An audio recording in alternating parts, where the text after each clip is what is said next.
السلام عليكم ورحمة الله وبركاته. الحمد لله رب العالمين. اللهم صل على محمد وعلى آل محمد كما صليت على إبراهيم وعلى آل إبراهيم إنك حميد مجيد. اللهم بارك على محمد وعلى آل محمد كما باركت على إبراهيم وعلى آل إبراهيم إنك حميد مجيد.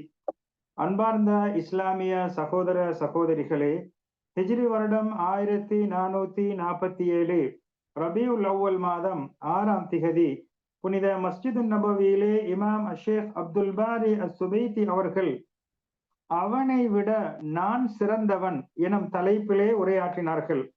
ஆரம்பமாக அல்லாஹை புகழ்ந்து நபியின் மீது சலவாத்தும் சலாமும் கூறியவர்களாக வருகை தந்திருக்கக்கூடிய மக்களுக்கெல்லாம், அல்லாஹ்வின் நல்லடியார்களே, முதலில்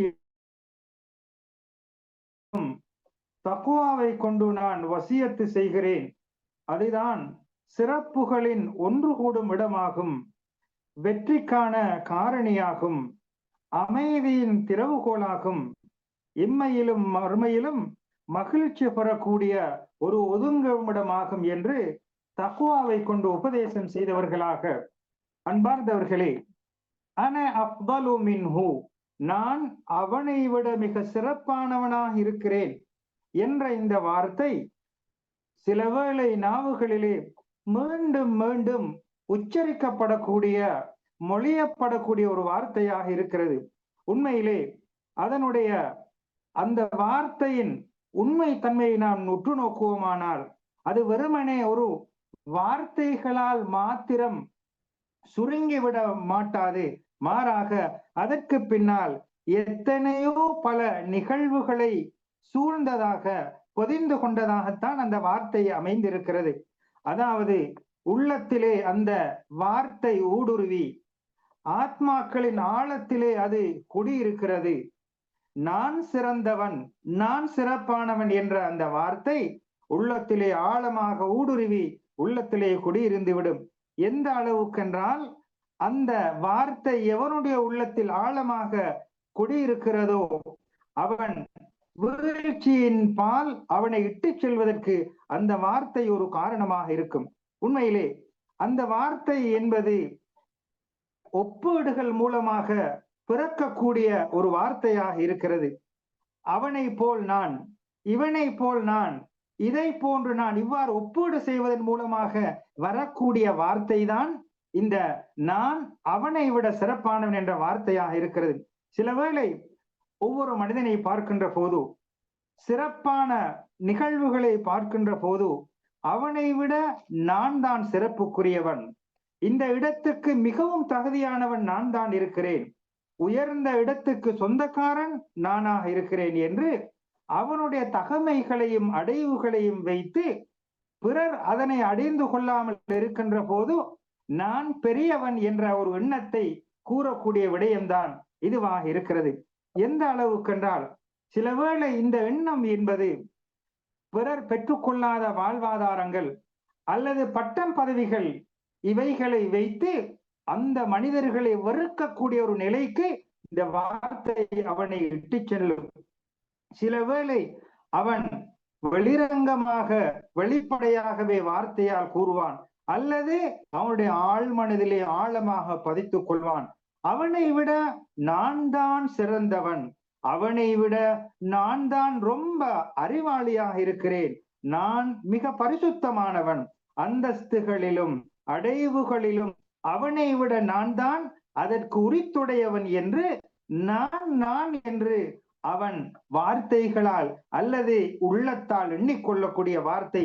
இந்த வார்த்தை என்பது உண்மையிலே அல்லாஹ் சுப்ஹானஹு வ தஆலா நீதியாளன், நேர்மையாளன், பிறருக்கு கொடுத்திருக்கக்கூடிய விடயங்களிலே நாம் எல்லை மீறி அல்லாஹ்வுடைய அந்த திட்டமிடலையும் நிர்ணயித்தைகளையும் மறுக்கக்கூடியவர்களாக இந்த வார்த்தை அவனை மாற்றிவிடும். அது மாத்திரமல்ல, ஒரு மனிதன் ஒரு அடைவை அடைந்து கொண்டால் அந்த அடைவுகளை பொறுத்து கொள்ள முடியாமல் அதனை விட நான் தான் சிறப்பானவன் என்று கூறுவது என்பது அல்லாஹ் ஒரு அடியானுக்கு கொடுத்திருக்கக்கூடிய அந்த அல்லாஹுடைய நுட்பத்திலே ஞானத்திலே சந்தேகம் கொள்ளக்கூடிய ஒன்றாக அது அமைந்துவிடும். அன்பார்ந்தவர்களே, அல்லாஹ் பாதுகாக்க வேண்டும். அல்லாஹ் சுப்ஹானஹு வ தஆலா யாருக்கு எந்த அந்தஸ்தை கொடுக்க வேண்டும், எந்த இடங்களை கொடுக்க வேண்டும், எப்பேற்பட்ட வாழ்வாதாரங்களை நிர்ணயம் செய்ய வேண்டும் என்ற விடயங்கள் எல்லாம் அல்லாஹுக்கு உரிய அந்த அறிவிலே தலையீடு செய்வதாகத்தான் கருதப்படும்.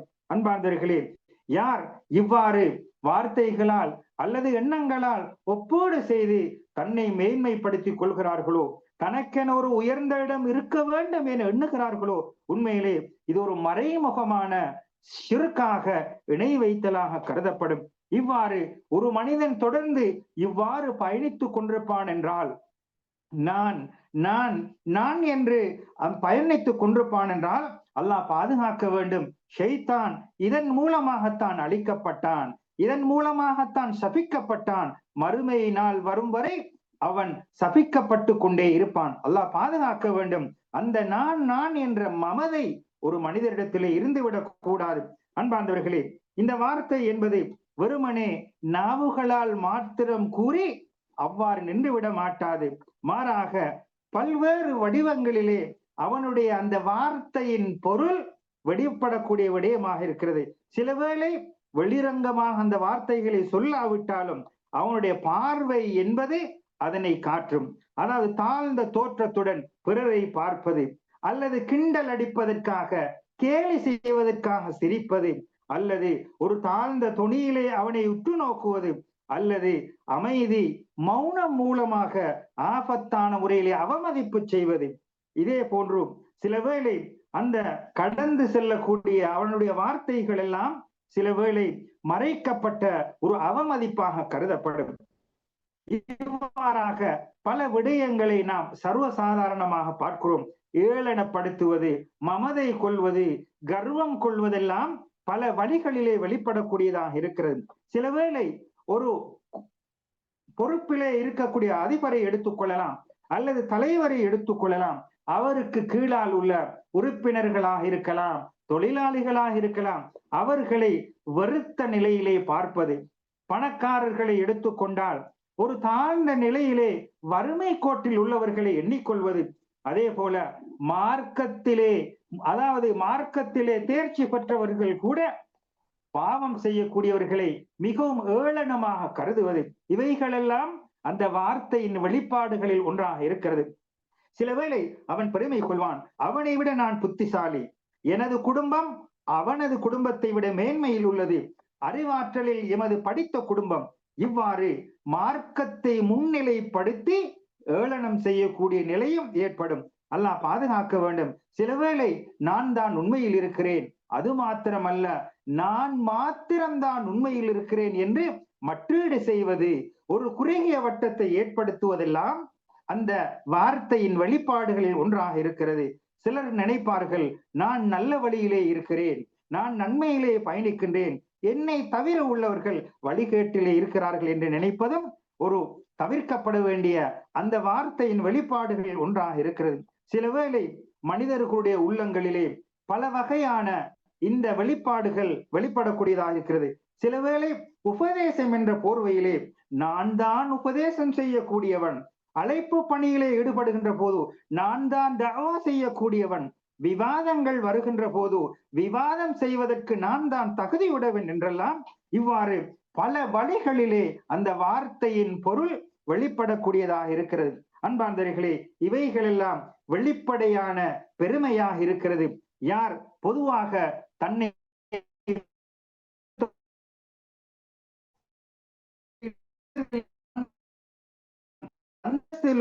போன்ற விடயங்களை எல்லாம் வரவழைத்துக் கொள்கிறானோ, உண்மையிலே அவன் உள்ளத்திலே பெருமைத்தனத்தை, அந்த தவிர்க்கப்பட வேண்டிய பெருமைத்தனத்தை அவன் தன்னுடன் இணைத்துக் கொண்டிருக்கிறான். அல்லாஹ் பாதுகாக்க வேண்டும். இது உண்மையை ஏற்றுக்கொள்ள முடியாத ஒரு ஆணவத்தை மத்தியிலே வெறுப்பை ஏற்படுத்தும். இது ஷைத்தானுடைய பாதையாக இருக்கிறது. இந்த வார்த்தைகள் பல வார்த்தைகளுடைய விதம் மாறுபட்டாலும் அதனுடைய வழிமுறைகளும் படிமுறைகளும் அது ஒன்றை ஒன்று சார்ந்ததாகத்தான் இருக்கும். அன்பார்ந்தவர்களே, எவ்வாறு ஒரு மனிதன் படைப்பினத்தை துணிந்து வெறுக்க முடியும்? அல்லாஹ் சுப்ஹானஹு வ தஆலா அவன் படைத்த படைப்பினங்களை நாம் ஏளனமாக வலிமையை குறைத்து மட்டிடுகின்ற போது படைப்பாளனை நாம்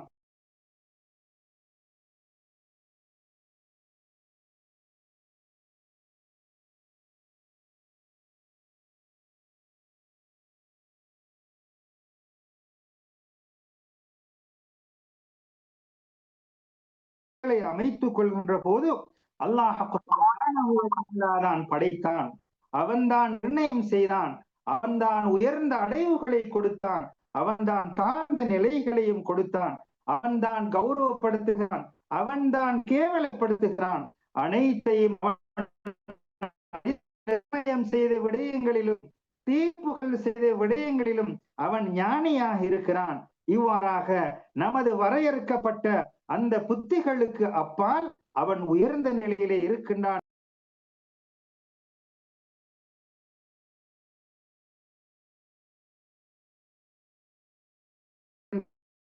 அல்லாஹ்வுடைய வல்லமையையும் ஆற்றலையும் இருக்கக்கூடிய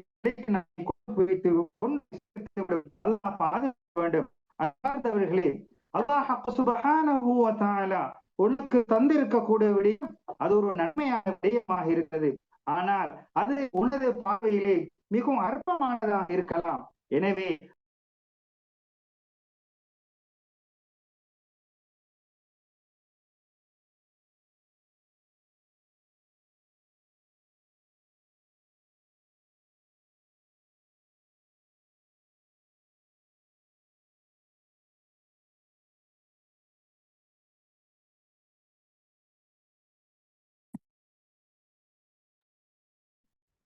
அன்பார்ந்தவர்களே, நல்லடியார்களே, அல்லாஹ் உனக்கு ஒன்றை தடுத்திருந்தால் அந்த தடுத்த விடயம் உனக்கு ரஹமத்தாக அமைந்திருக்கலாம். அல்லது உனக்கு அதனை கிடைக்க முடியாத, அடைந்து கொள்ளதா முடியாத ஒன்றாக அமைத்திருந்தால் அதிலும் அல்லாஹ் நன்மையை வைத்திருப்பான். சில வேளை நாம் அடைய வேண்டிய அடைவுகள் தாமதமாக வரலாம். அதிலும் அல்லாஹ் ஒரு மறைமுகமான ஒரு ரகசியத்தை வைத்திருப்பான். எனவே கொடுப்பதிலும் தடுப்பதிலும் தாமதப்படுத்துவதிலும் அல்லாஹுடைய நுட்பம் அங்கே இருக்கின்றது என்பதை ஒரு முஃமின் அல்லாஹுடைய ஏற்பாட்டுகளை புரிந்து கொள்ள வேண்டும். எனக்கு கிடைத்ததா, அல்லாஹின் புறத்திலிருந்து கிடைத்தது என்று அதனை ஏற்றுக்கொள்ளக்கூடிய பக்குவமுடையவனாக ஒரு முஃமின் இருக்க வேண்டும். மாறாக பிறருடைய அடைவுகளை பார்த்து ஒப்பீடுகள் செய்து அதற்கு நாம் அடிமைகளாக மாறிவிடாமல் அல்லாஹ் நமக்கு தந்திருக்கக்கூடிய அற்பமான விடயங்களாக இருக்கலாம், அவைகளை ஏற்றுக்கொள்ளக்கூடிய பண்புகளை உடையவர்களாக நாம் ஆக்கிக் கொள்ள வேண்டும். அவ்வாறு அவைகளை நாம் ஏற்றுக்கொள்ளாமல் பிறருடைய விடயங்களை அடைவுகளை ஒப்பீடு செய்து நாம் இருப்போம் என்றால் பிறரை நாம் ஏளனம் செய்வதற்கு, பிறரை நாம் தரக்குறைவாக கணிப்பதற்கு இந்த எண்ணமும் வார்த்தையும் ஒரு ஏணிப்படியாக அமைந்துவிடும். அல்லாஹ் பாதுகாக்க வேண்டும். அன்பார்ந்தவர்களே, எனவே உயர்வுகளின் அளவுகோல் அல்லது பிறருடைய விடயங்களை நாம் ஏளனமாக குறைத்து மதிப்பிடுவதெல்லாம் மிகவும் பாரதூரமான விடயமாக இருக்கிறது. அன்பார்ந்தவர்களே, இஸ்லாம் இவைகள் அனைத்தையும் ஒட்டுமொத்தமாக தடுத்திருக்கிறது. அது மாத்திரமல்ல, கடுமையான முறையிலே ஆணவத்தையும் பெருமையையும் அல்லாஹ் எச்சரிக்கை செய்திருப்பதை நாம் பல இடங்களிலே காணலாம். அதே போன்று இந்த ஆணவம் கொள்ளக்கூடாது, பெருமை கொள்ளக்கூடாது என்பதற்கு பல உதாரணங்களையும் உயர்ந்த உதாரணங்களையும் நாம் காணலாம். நபி யூசுப் அலைஹிஸ்ஸலாம் அவர்கள் அறிவுடையவர்களாக இருந்தார்கள், நல்ல பண்புடையவர்களாக இருந்தார்கள், அதிக அந்தஸ்தை உடையவர்களாக இருந்தார்கள். அவ்வாறு இருந்தும் கூட அந்த எகிப்து நாட்டு அரசருக்கு முன்னால், அந்த அசீஸுக்கு முன்னால் அவர் அஃதலு மின் ஃபுலான், அவனை விட நான் சிறப்பானவன் என்று கூறவில்லை. மாறாக நான் உயர்வை அடைந்து கொள்ள வேண்டும் என்பதற்காக பிறரை வீழ்த்துவது என்பது அங்கே நடைபெறவில்லை. மாறாக இது ஷைத்தானுடைய வார்த்தையாக இருக்கிறது. யூசுப் அலைஹிஸ்ஸலாம் அவர்கள் என்ன கூறினார்கள்?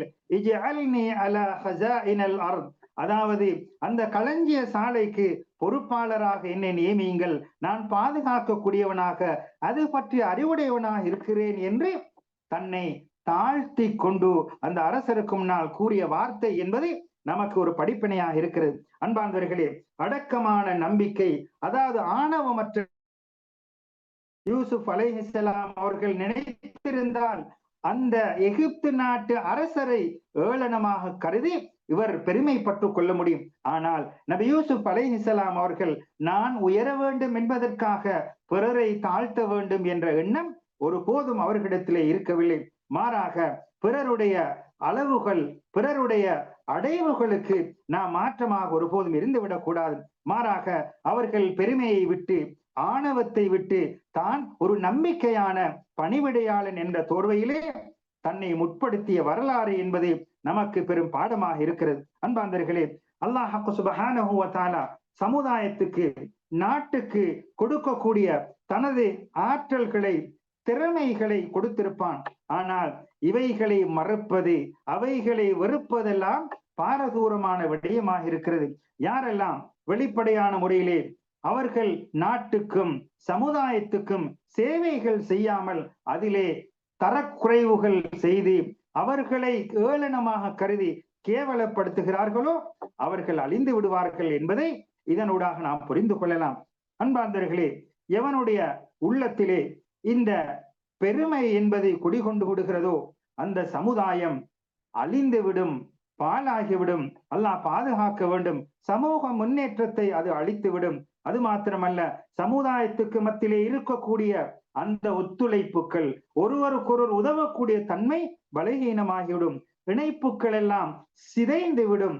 அது மாத்திரமல்ல, ஒருவரை ஒருவர் மதிக்கக்கூடிய அந்த தன்மை என்பது பாழாக்கப்பட்டுவிடும். அல்லாஹ் பாதுகாக்க வேண்டும். இதனூடாக இந்த கீழ்த்தரமான, வெறுக்கத்தக்க, தவிர்க்கப்பட வேண்டிய இந்த பெருமையின் மூலமாக மக்களுக்கு மத்தியிலே பொறாமையும், பகைமையும், பழிவாங்கக்கூடிய எண்ணமும் நெருப்பாக கொழுந்து விட்டறிவதற்கு இந்த ஆணவமும் பெருமையும் ஒரு காரணமாக இருக்கும். இதன் காரணமாகத்தான் அல்லாஹ்வின் தூதர் முஹம்மது ஸல்லல்லாஹு அலைஹி வஸல்லம் அவர்கள் கூறுகிறார்கள், லா யதுகுலுல் ஜன்னத மன் கான ஃபீ கல்பிஹி மிஸ்கால தர்ரத்தின் மின் கிப்ர்.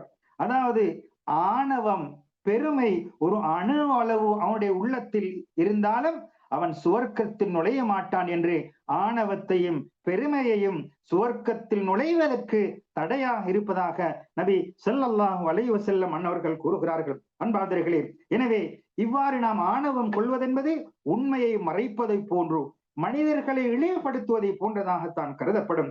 அல் குர்ஆனிலே அல்லாஹ் குறிப்பிடும் போது கூறுகிறான், வலா தம்ஷி ஃபில் அர்தி மரஹா இன்னல்லாஹ லா யுஹிப்பு குல்ல முக்தாலின் ஃபகூர்.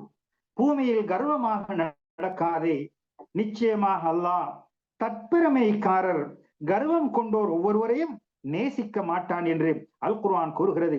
இங்கே முக்தால் என்பது அவன் செயல் மூலமாக பெருமை அடிப்பது, ஃபகூர் என்பது வார்த்தைகள் மூலமாக ஆணவம் கொள்வதை அல்லாஹ் சுப்ஹானஹு வ தஆலா அல் குர்ஆனிலே இவ்வாறு கூறுகிறான்.